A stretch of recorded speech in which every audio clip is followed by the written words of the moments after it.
kiume ni 34 na wa kike ni 34. Aidha, miongoni mwa watoto wote waliopo hai kwa jinsia ya kiume ni 30 na waliotangulia mbele za haki ni watoto 4. Kwa jinsia ya kike waliopo hai ni watoto 27 na waliotangulia mbele za haki ni watoto 7. Wajukuu: Ngati Laiza alijaliwa kuwa na wajukuu 287. Vitukuu: baba yetu mpendwa alijaliwa kuwa na vitukuu 188. Vilembwe: baba yetu mpendwa amejaliwa kuwa na jumla ya vilembwe 7. Ubatizo: Paaya Ngati Laiza alibatizwa tarehe 14 mwezi wa 7 mwaka 2022 katika kigango cha Mfereji, parokia ya Mungu. Walifa: baba yetu mpendwa amewahi kuwa mwanachama wa TANU mwaka 1920. Pia amewahi kuwa mtunza mali, hususan fedha na mifugo, kipindi kile cha vita vya Idi Amin Dada. Kwa ujumla wake, baba yetu mpendwa alikuwa ni mtu mpenda maendeleo. Ugonjwa: baba yetu mpendwa hajawahi kuwa na ugonjwa wowote mkubwa zaidi ya homa za kawaida ambazo kwa sehemu kubwa zilitokana na uzee wake. Hata hivyo, familia imekuwa ikimpatia huduma na matibabu kwa kadri madaktari walivyoshauri. Kupumzika: baba yetu mpendwa alipumzika mapumziko ya milele tarehe 21 mwezi wa 4 2025 majira ya saa 4 usiku akiwa na umri wa miaka 132. Shukrani: familia inapenda kutoa shukrani nyingi na za dhati. Kwanza, kwa madaktari ambao wamekuwa wakija kumhudumia baba yetu kila mara tulipowahitaji. Pili, familia inapenda kuwashukuru ndugu, jamaa na marafiki walioshirikiana nasi katika msiba huu. Na mwisho, lakini sio la umuhimu, familia inawashukuru sana wanakijiji wote kwa faraja zao na ushiriki wao na upendo katika kuhifadhi mwili wa baba yetu mpendwa. Mungu awabariki nyote. Bwana ametoa, Bwana ametoa. Jina la Bwana litukuzwe. Lakini nikwambie tu rafiki yangu, leo tumekuja kwenye sherehe kubwa sana ya boma hili, kwa sababu tumeambiwa umri wa mzee ni miaka 132. Sijui nyie wenzangu, lakini kwa mimi nadhani ndio mara ya kwanza nimefika kwenye msiba. Naona kile kibao kuzaliwa ni kabla ya mwaka 1900. Ile neno kuzaliwa, mwaka wa kuzaliwa ni kabla 1900. Mimi ndo mara yangu ya kwanza nadhani kushiriki msiba kama huu. Kwa kweli ni siku kubwa kwangu, ya kumbukumbu kubwa kwamba tumekuja kwenye boma hii ambayo mzee ameishi, na ameishi kweli kweli. Lakini sio hivyo tu, ameishi na amekuza boma kubwa. Tumesimama hapa tukisubiri familia iende kuaga. Nilikuwa naongozana na mwenyekiti wa Losimongori, akaniambia, ndugu yangu mbunge, unaona raha ya kuoa wake wengi? Ananionea kwa sababu mimi na mke mmoja na Mungu amenijalia watoto 2 tu. Kwa lakini nikasema ni kweli. Mimi nikamwambia wazee wetu walifanya hivi kwa sababu kwa miaka mingi ile hii ardhi hii usingeweza kulinda kama una boma kubwa vile. Kwa naamini ilikuwa hivyo, lakini sio hivyo tu. Kwenye boma hilo tumepata kiongozi mahiri sana ambaye ni mwenyekiti wetu wa kata, ambaye nimefanya naye kazi vizuri sana kwa kipindi changu hiki cha miaka 5 sasa.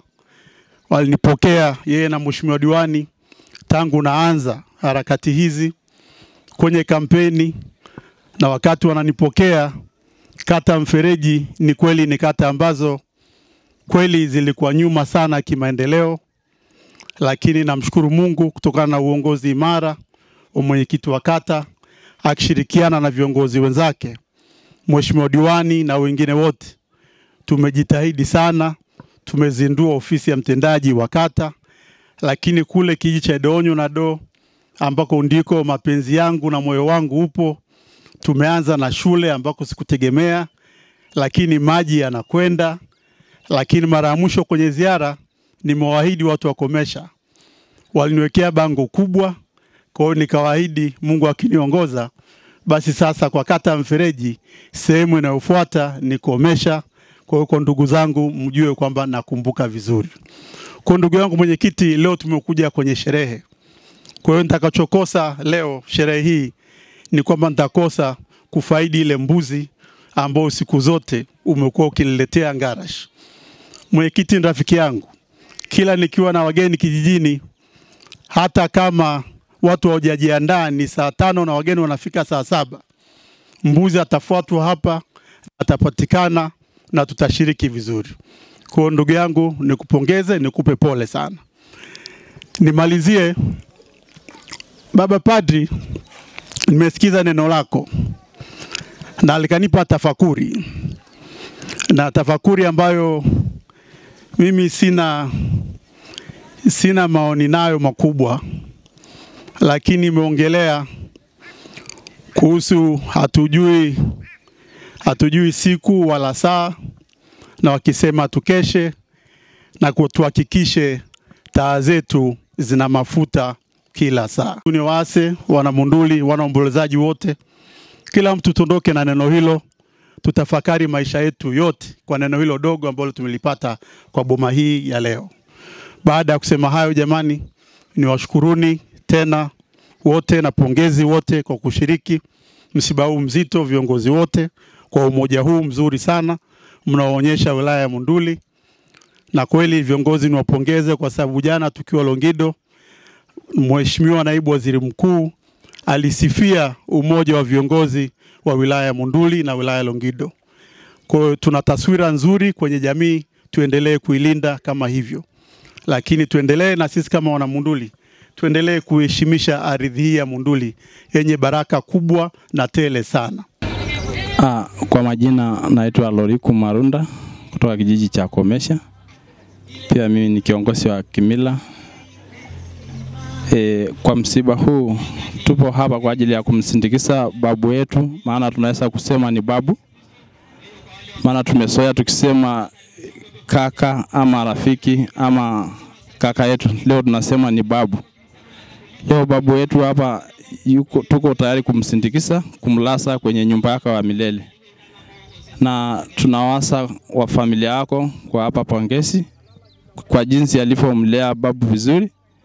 Maana babu alipumzika akiwa na miaka zaidi ya miaka 132 na akiwa na afya yake ya kutosha. Akiwa na afya yake ya kutosha, na tumesikia kwenye taarifa kwamba hakuugua, yani sawa amelala babu yetu. Kwa hiyo tunawasa familia yake waendelee kuishi kwa amani na aishi kwa upendo kama babu alipokuwa anapenda wote, baba wa mama na vijana wote kwa ujumla. Tunachokumbuka kwa babu huyu, tunakumbuka kwamba babu huyu alikuwa mpenda maendeleo, ni mtu wa pekee ambaye yuko vizuri, anaishi na watu, ndio maana naona watu wengi boma hii. Yani sawa anamlilia kwa ushirikiano aliyekuwa naye.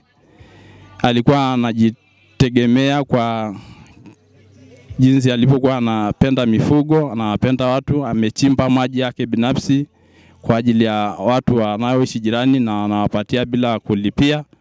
Kwa hiyo kwa ujumla babu yuko vizuri. Kwa majina yangu naitwa Kimani Olengedo Molel.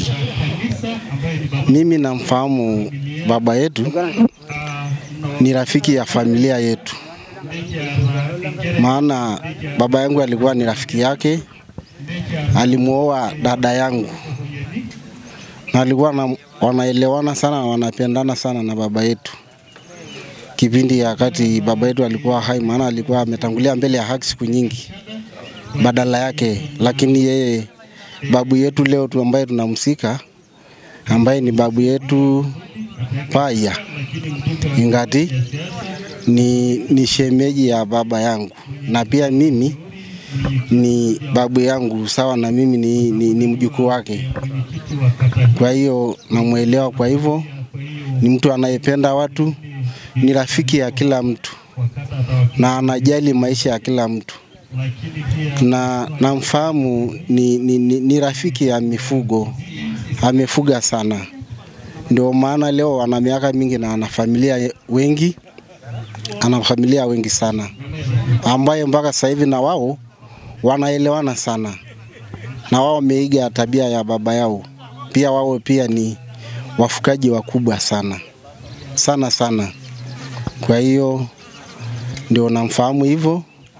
Huwa wakati kipindi mimi nikiwa mdogo nakuja kwake, ananibariki na ananipenda pia kama mtoto wake, mjukuu wake, maana alimuoa dada yangu ambaye na yeye pia ametangulia mbele ya haki.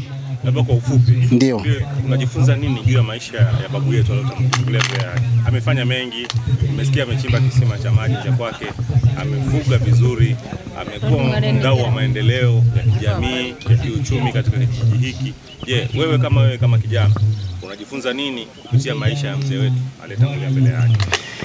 Mimi kama kijana sana namuomba Mungu aendelee kunipa maisha mema, nijifunze mambo mengi aliyefanya babu yetu, niige nifate njia zake ya kupenda watu na kupenda kufuga. Ndio. Asante, nashukuru sana kwa muda wako. Asante.